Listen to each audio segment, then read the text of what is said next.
welcome back to Tap Into Your Mental. I am Ebony B, and I have my beautiful guest. Hey y'all, You gotta say your name. Bishop, aka Fred.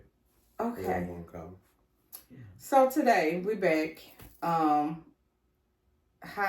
you say it? High demands. High demands. He say high demands, but okay. Today we're just gonna flow. Today is another chat day for me. We're just gonna talk about some things. I love talking to him. We vibe well, so here we go.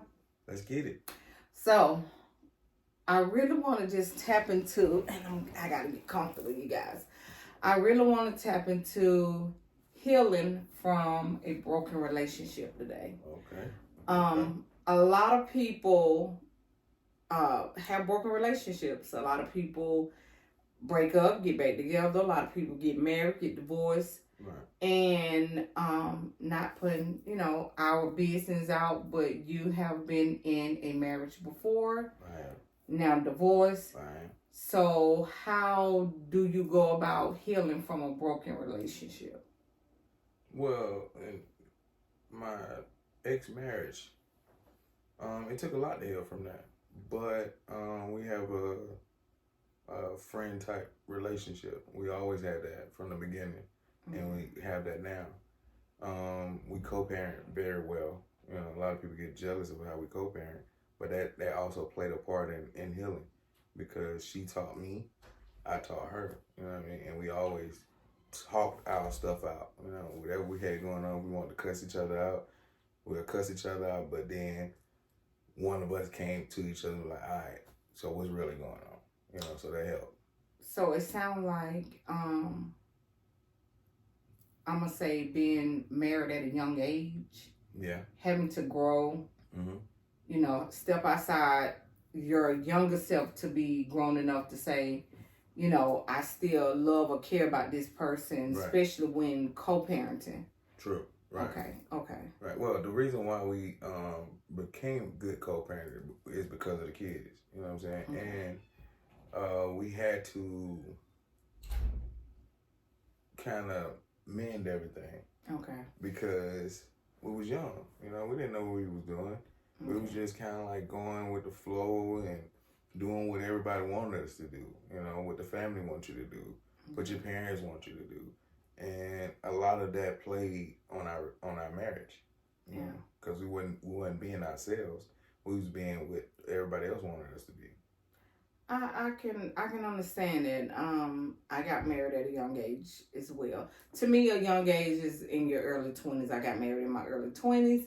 Mm-hmm. And the type of I'm gonna say father, I ain't gonna say he pressured, but he was more of the, living in sin. Why would you do this? Why would you do that? And I'm not gonna say I regret being married, but at a young age, I should have, given it more time. Yeah. I have been in a few broken relationships. Right. Have I healed from them? I have. I have healed, even down to my husband. We have went through a lot. I mean, when I say we have been married for 18 years, we have went through a lot. So even with healing inside of a relationship is important. Mm-hmm. My mental was not established as a strong mental, I'm going to say compound when I got married. Right. It was like, we're going to get married, have a big wedding, the dress, the this, the that. Right. And we didn't think of long term. We didn't think of finance. We didn't think of too much then. And that was broken all by itself. Right. So, yeah, I just, I done had a lot of, I ain't gonna say a lot of relationships, but I done been in love to a point where I had to heal because it hurt. Yeah, true. Even before my husband. And most of all, you don't know yourself at a young age. You know what I'm saying? I got married when I was 21. Yeah. You know what I'm saying? I didn't know that. Yeah, so it was young, and I didn't know myself. I didn't know how to love myself. I didn't know how to love anybody else. You know what I mean? But I had to learn that in that marriage because like you said, that's what our family did. You know, that's what they put on us. Yeah, you need to get married. You don't need to be shacking up. If you live together, y'all need to be married. Yeah. So, you know, that played a part because we were trying to keep up with this persona and not actually deal with what's going on inside.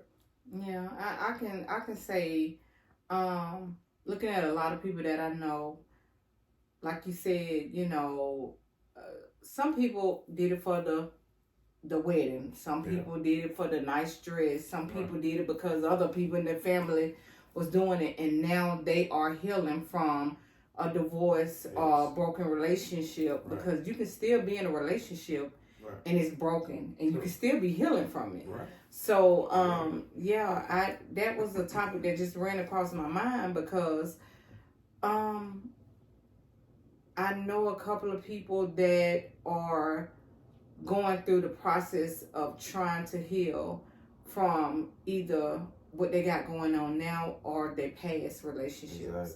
Yeah. And it's not easy. Right.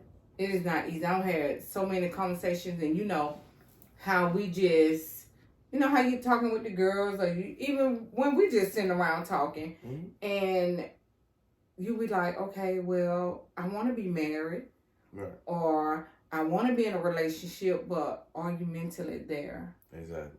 That's the conversation that I had this week. Like, are you mentally there for that particular relationship? Because it takes a lot. Now, it ain't just love don't do everything. You know, I love, but love don't do everything. Right. You have to put in the finance. You have to put in the thought process. Right. You have to do the family planning. Like, it's a lot. Even when you commingling the kids. You know, he may have kids. You may have kids. Right. So, you know, it's deep. It's deeper than what we present. People get married young, but then they be divorced in 2-3 years, and that's not good. Right. Our divorce rate is high. Yeah, but listen, people play with marriage. Yeah. I say all the time, rich people play with marriage because they got the money. Poor people play with marriage and they stick in it and be miserable and be in a healing process because guess what? Right. They can't really just break apart. They gotta maintain the house, the finance, the children, and everything else. So you know that plays a part in it too. But I want to know, like, how's your week been going? Like, what you been thinking about? What you been up to? My week been going good. You know, I get the everyday stress. You know, why am I in this position in life? But then I have this kind of like recollection through my week. You know, and it happens almost every week, and it probably will continue to happen until I get to the point where I feel like my life should be.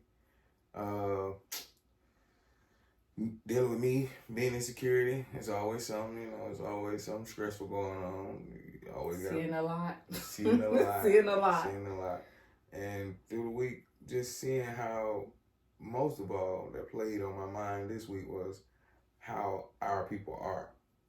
How black people is. Oh, wow. Yeah. Okay. I can understand that. Listen, every day for me is a lot. You know what I'm saying? My week, this week was me basically because I'm trying to move. I'm trying to move to another state or whatever. Yeah. And I had the conversation with my husband today. Like, what is it that you really want to do? You know what I'm saying? Right. What is it that you see feasible in our future, in our life? Because, you know, by us no longer having Yasmin in the home, it's just us, us and the 2 dogs. So we had the conversation where we felt as if us moving out of this home, we'll be leaving her behind. So that being it been on my mind all week, but I brought it to him today because I want to be clear about what we're doing. Right. You know what I'm saying? Like I tell him all the time, our love can only go so far, and I don't know how to explain it to you guys, but what I'm saying that is, I can want to do something, and he can want to do something different, but I have the type of husband who will support me with what I want to do. And I had to come to him today and say, well, what do you want to do? Right. Because he'll deny himself. Yeah, he would Right. pretty much. But what shocked me was he felt as if he would be leaving her behind. And why I say it shocked me, because I was feeling the same way and he didn't know it. So we had a long, powerful conversation, because at the end of the day, she would no longer be walking back through these doors, and we have to pick up the pieces of our lives. So I have been stressed all week, you guys. Like, that's been my mental, on top of living the day to day. Right. This week I've been down and out to a point where I was off work for a while, but it gave me time to reflect on my life. Right. What can I do to make it better? What can I do to make it better for just my family in general? That makes sense. Yeah, I don't know. So today I just been contemplating. I've been contemplating on so much, moving, birthday, like, I don't know. After Yasmin, my brain cells just went down, and I know why. Everybody is going through something. Right. That's what I'm saying. Yeah, your brain cell don't work when you're going through heavy load. True. Okay. True. And that's why I was like, I had to call you up so we can chat. I'm here for it. Chat, tell us what's going on in the world. It's a lot going on in the world. Man. It's so much. I'm a Trump supporter, so Really? Yeah. So we're not even going. We're not even going there, because he better be telling the story. Go Trump. Okay. Yeah. You gonna get put Trump on is this. the only one that tell you the truth. And I'm all about telling the truth. Okay. So y'all notice this facial expression right now. Okay. So let's get into it then. So. Okay. Hey, everything here is peace, healing, grief, all of it. So we about to get into it, because he gonna need some healing. 1000%. Trump supporter, huh? Yeah, definitely. Okay, and the reason for your standings? I'm not necessarily a Trump supporter, because I really don't care about politics, but we don't do politics here, but we're gonna have this conversation. Yeah, but Trump has done more for us than anybody, even Obama. So you feel that way? I know, it's facts. Okay.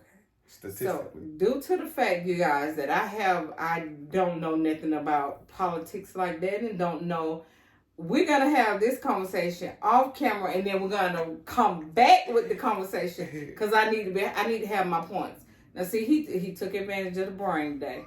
He went there. She didn't mean like that last time, y'all. So he went there. So what I'm gonna have to do is do my research, because he's gonna need some healing with that one. And he know I would debate him all day long. Definitely, yeah. So how do you like security? I know you've been in security for a while, and I know you have seen things. I really like security though. I have been in it for about going on almost 20 years now. Oh, you done seen a lot.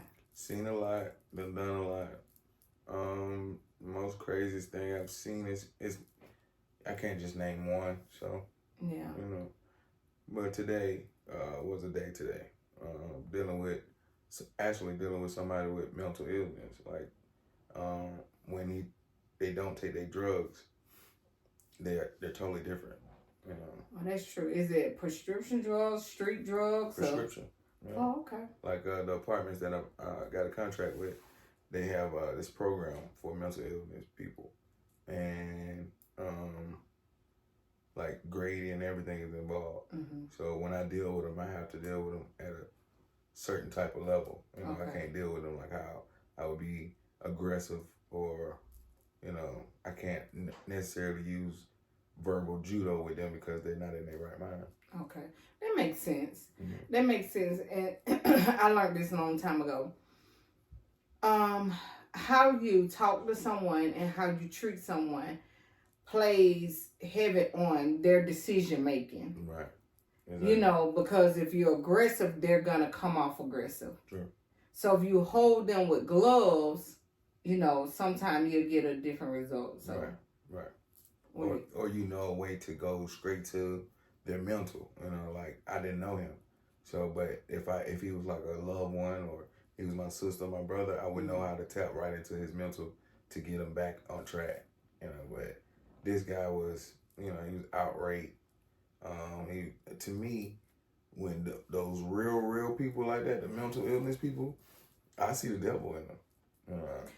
Oh, why? It's just certain things that they do. It's satanic. It's like when he first started, and what made me pay attention to him was certain things he was doing with his hands, and then he'll come out shoot birds and stuff like that. Well then that could be different things. It could be Satan.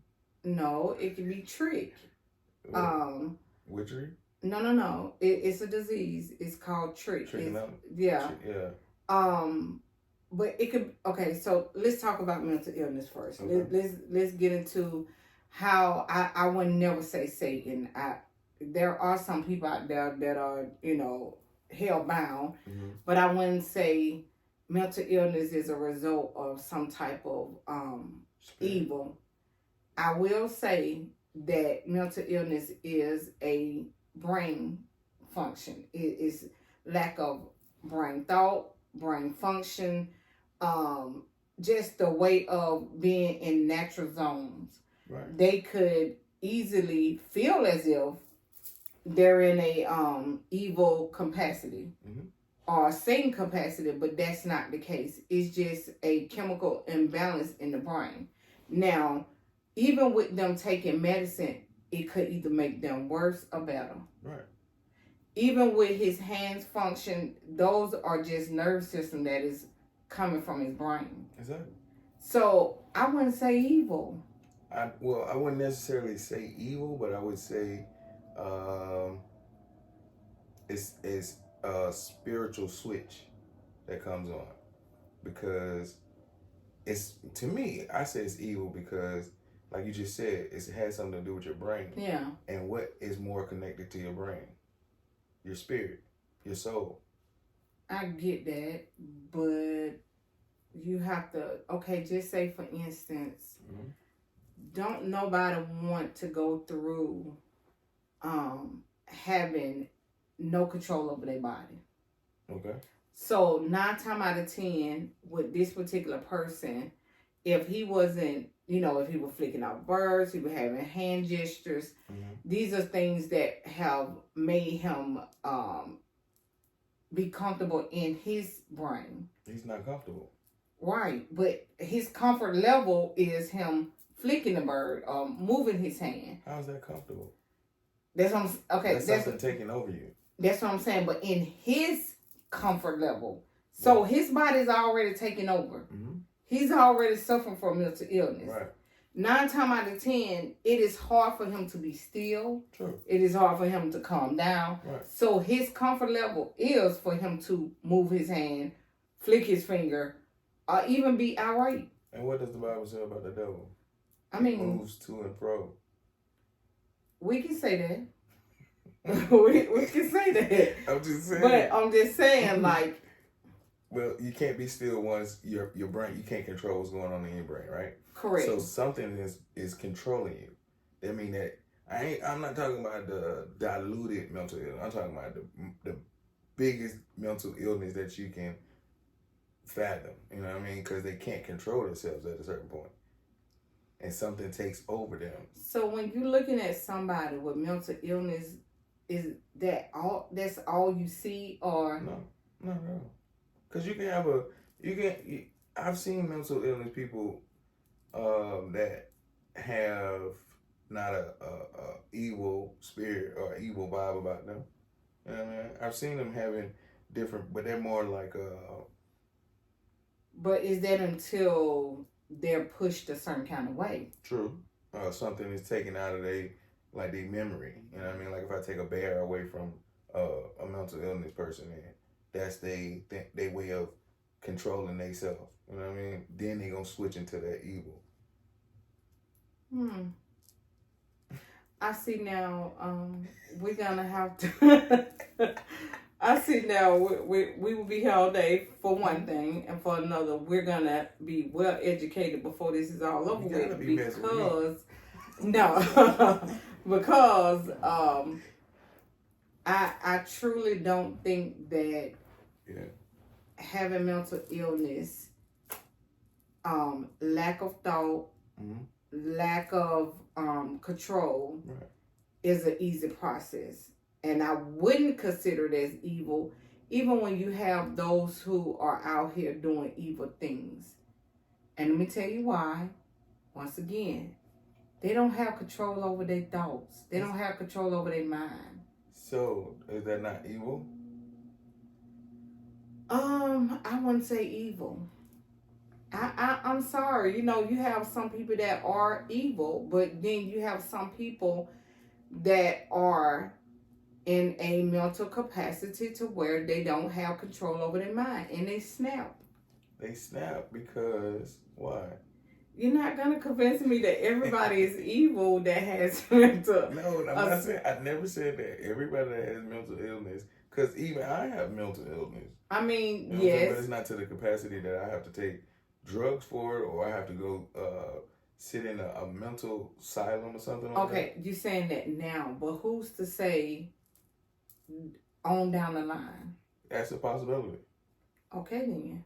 Now I know you now, how you are now. Right. But if something happened to happen to you, Exactly. I still know who you are, No, and you if no, I You don't know. know who I am if something happens to me and I snap. Okay, That's not me. it's not you, but I know that you're not evil. You don't know that. Yes, I do know you. If I snap, you think that I'm still the same Fred. You are still the same Fred with a illness.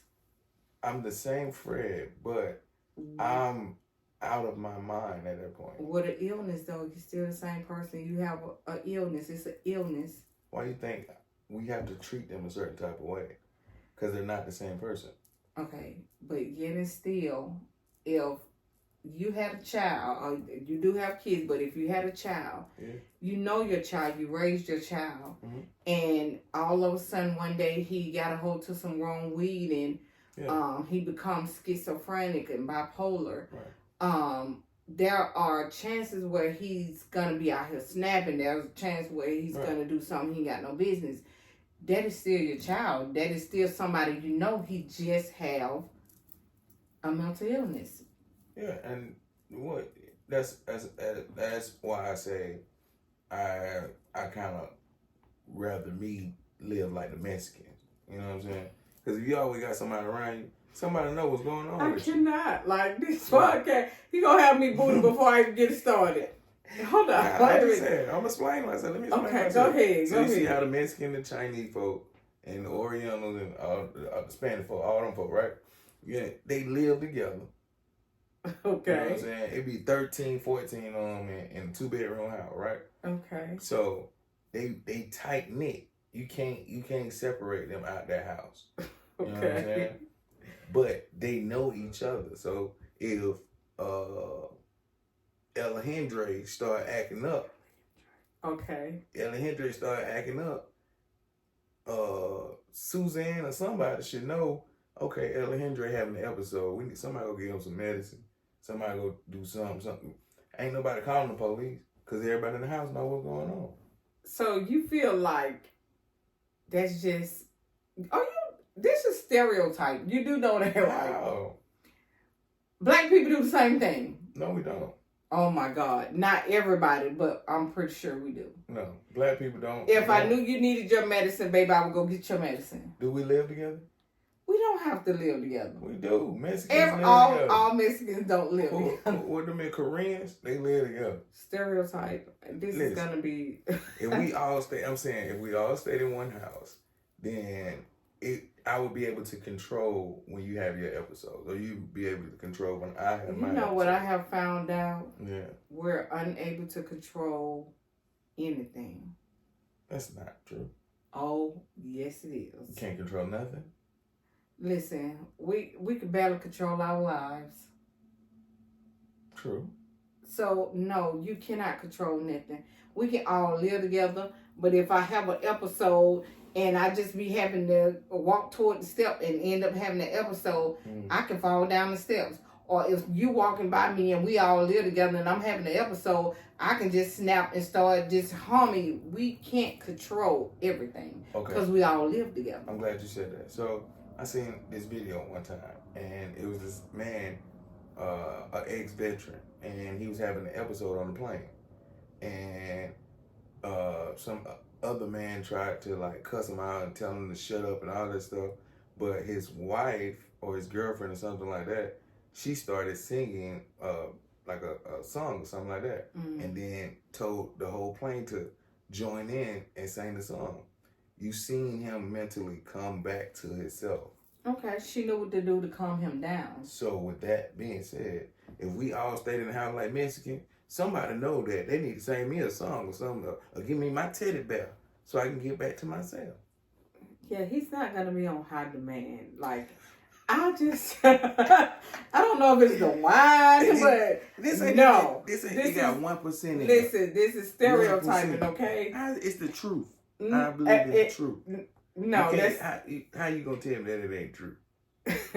Explain to me. Next, so I really am gonna have us to sit down and figure out mental illness with you in different forms and different types and stuff. I know all because you make it seem as if people have choices. With I never said that. You said it was evil. You can rewind it. I never said that people have choices of mental illness. Now, if it's evil or not, I said that is a difference between an evil mental illness and a person that don't have it. I can see it. I seen the evilness on the man today. Now, I can say that there are a lot of people that commit crimes and will label themselves as being in a mental capacity. They got mental illness. So I can say that there are a lot of people that get off, you know, killing people. And we just talked about this last week. People at schools and this and that, and the first thing they want to say is, you know, their mental illness. Now, I can't say personally that's not the case, but I know that, you know, to be cases and stuff like that, that'd be the first thing they say. And why do you think they get off? Maybe it could be because they probably have a case of mental illness that they can prove. I mean, I'm not sure. I just know it's easy to, It's easy to claim mental illness? It is very easy to claim mental illness. But like I said last week, week before last, I think that everybody has a form of mental illness. Yeah, you did, and you was right. You know, true enough, we all have something that is wrong with us, and we all have a chemical imbalance in the brain. There's no perfect person. There are only people out here that are living their day-to-day life. Now, yes, we enhance it with drugs and alcohol and everyday stress, but I do believe in everybody having a chemical imbalance in their head. So, you know, but that's just my thought. That's just, you know, me. I'm not a professional. Well, everybody does have a chemical imbalance, but they do. They know how to cope with it. Pretty much. I'm trying to cope with it. Me too. I said I don't know if it was the last before the last podcast, but I have literally, when Yasmin passed, I started taking Xanax, and I have been off of Xanax for probably a month now. And I'm kind of proud of myself for it because it can take what you think will help you turn into something negative and really mess up your chemical imbalance. So, but I don't never tell people what to do and what not to do. If you feel comfortable, listen, now I eat all kind of ashwagandhas and this and that because I do have to have some type of level of calming down because I can go there. Some people don't. You know, some people can live their lives and not take one pill, not do nothing, which is a blessing. True. A blessing in its own. I just ain't met that person, but it's a blessing. But even with that, even if you don't take nothing, you still can have that everyday mental stress. Yeah. That you just don't have to take nothing to cope with. So. Right. No, I understand that. But when it comes to mental illness, me and him gonna have a real big sit down because the Mexicans. I thought we was having to sit down. No. I can't talk about Mexicans Listen, on here. It needs to be deeper than What this. I need to say, Africans? No, what? Chinese people? Stereotyping. That's not stereotyping. They stereotype and profile us all the time. Okay, so, but I don't know, man. I just, when I talked about people last week on my podcast, and I always tell you I want you to make sure you listen, I do. subscribe, like, comment, share. I was just talking about how people mock mental illness. I also talked about how the new norm is the drugs, kids killing people, even at the age of 10. I say from 10 to 30. They are buck wild, okay? True. This generation of I don't care. I really was pressed by it last week. Why?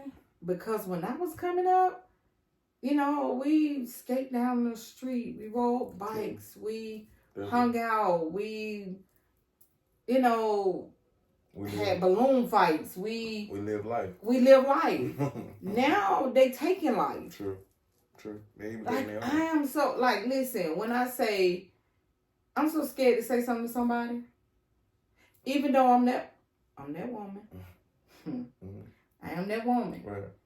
But to keep my life or to keep the person's life that's with me, I have to tone myself. And I never thought I'd be that person to tone myself. Toning myself is, not too much speaking your mind, but want to speak your mind. Yeah. Because these days, if you speak your mind, they'll shoot you for it. True. And I don't understand it. There's no fighting. There's no communication. And this is the new norm. You cannot find a child without a book bag. Yeah. If you see anybody from 10 to 30, they have a backpack. More like 6 to 30. Oh, wow. Okay. So, I am, last week, it threw me. Because every time I turned on the news, the age range of a child being shot was between the ages of 13 and 19. And this was last week. I mean, do you understand what's going on, all right? What's going on? Well, first of all, here in Atlanta, not in Atlanta, just America, period, the gun, you can get a gun like you buying it off the shelves at the store. That's true. You can get drugs like it's nothing. That is true. And you can, the reason why the kids are like they are today also is because they've been told, coming up in our time, the end of days. You know what I'm saying? If you've been told the end of days over and over again, you're going to believe that. So that's what the next generation believes now. That it's the end of days. So what am I doing? Why I want to live? Well, I take a life easy. No, that is true. I have heard with nieces, nephews, even my own child when she was here. Life is what it is. I'm living from day to day. Right. And me, I'm trying to plan out future. I'm 10 years down the line. Right. And it used to stun me because even now with nieces and nephews and cousins and stuff like that, I'd be like, what are you doing? They'd be like, what you mean? I'm living today. Right. Whatever happened today, gonna happen today.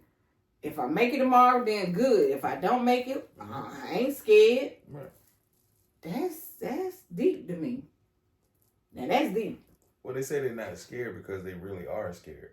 They're scared of the fact that they don't know the day or the hour that they'll die. So they live day to day because of that reason. We live to create generational wealth. We live to build something. You know what I mean? That's because that's what been installed in us. It ain't been installed in these generations.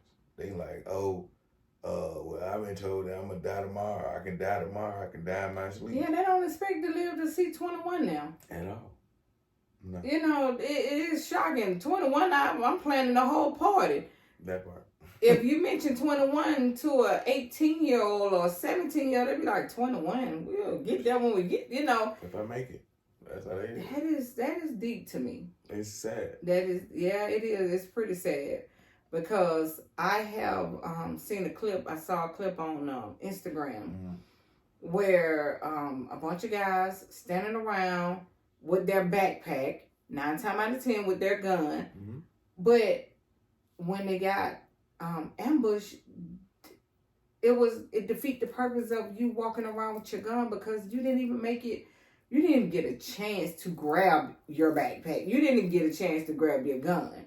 So you constantly walking around as a protection with your backpack, but you didn't or wasn't able to protect yourself. Right. That's because they're not equipped. You know what I mean?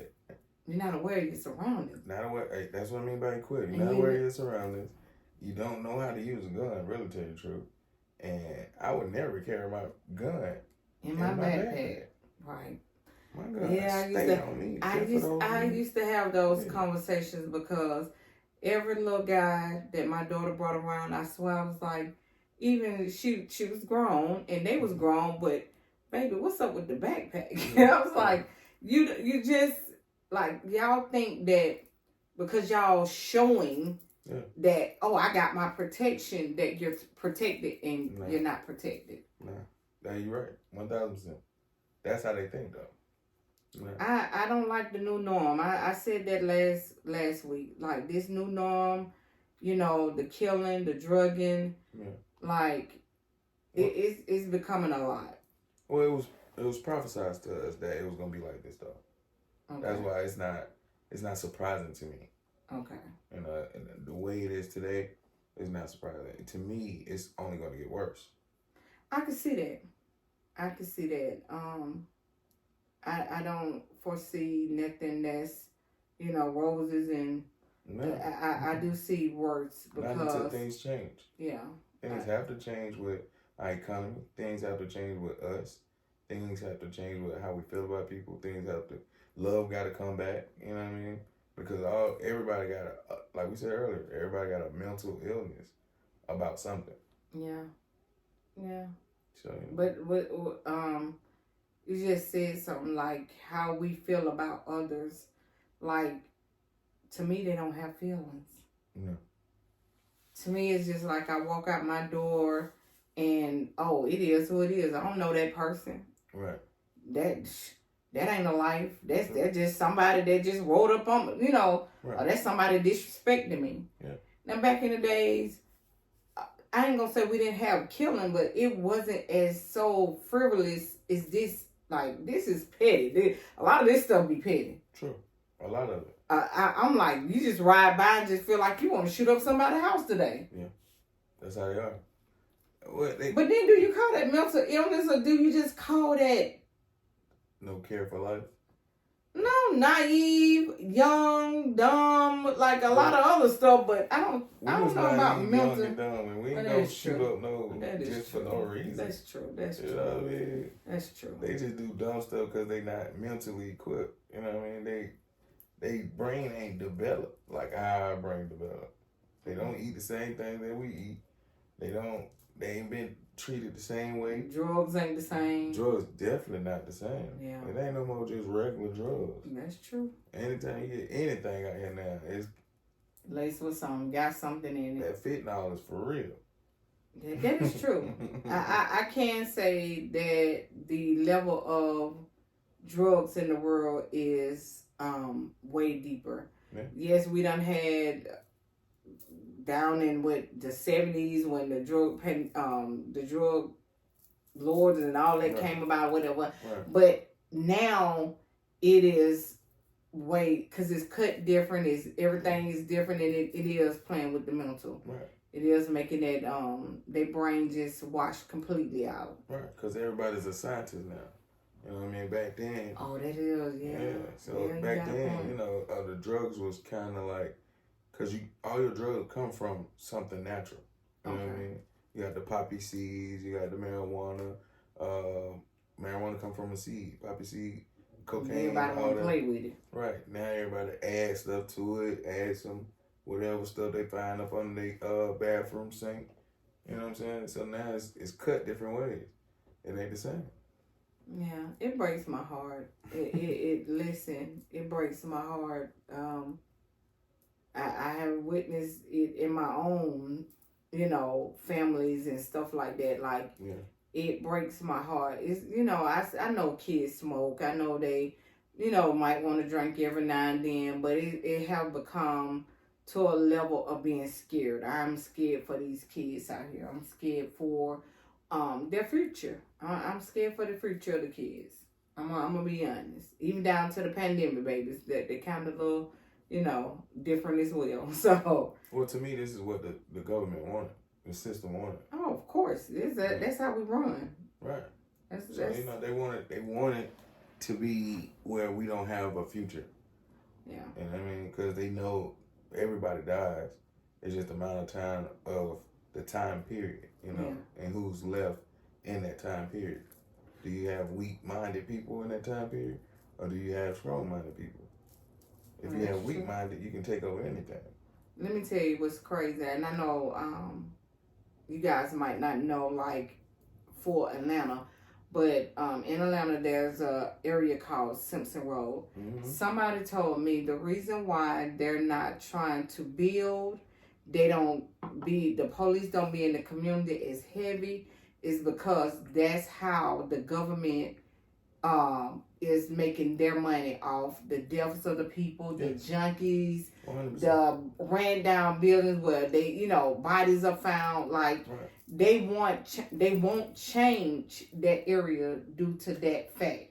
Yeah, like, because what it is they get money off everything, and that's why they come up with a different program for everything. Like, if somebody gets shot, or we gotta start an outreach or a non-profit, per se, that because the projects is like it is, but they never do anything to change them, and they don't change them because they make money off that. They're smart. That's what they always done. They don't change them until it gets to the point where they can make money off that property. Once everybody, all the black people in that community don't own nothing no more, then they can buy it up. Then they can change it, turn it into 5 points or something. Well, you guys, I tell it to you every time. Listen, tap into your mental. Got to. Tap into your child mental, your family member, the people down the street mental, because it's important. Yeah. It's very important that we all just figure out how can we just come together as like we used to back in the days. Like, how one person raised the whole street. Yeah. It's not like that no more. Or our street is being disrespected a lot. True. So, comment, subscribe, like, share. Thank you, you guys. Thank you, Fred, for coming back. Anything. And let me tell you something. He might be not on high demand with that Trump. So, peace. Hey.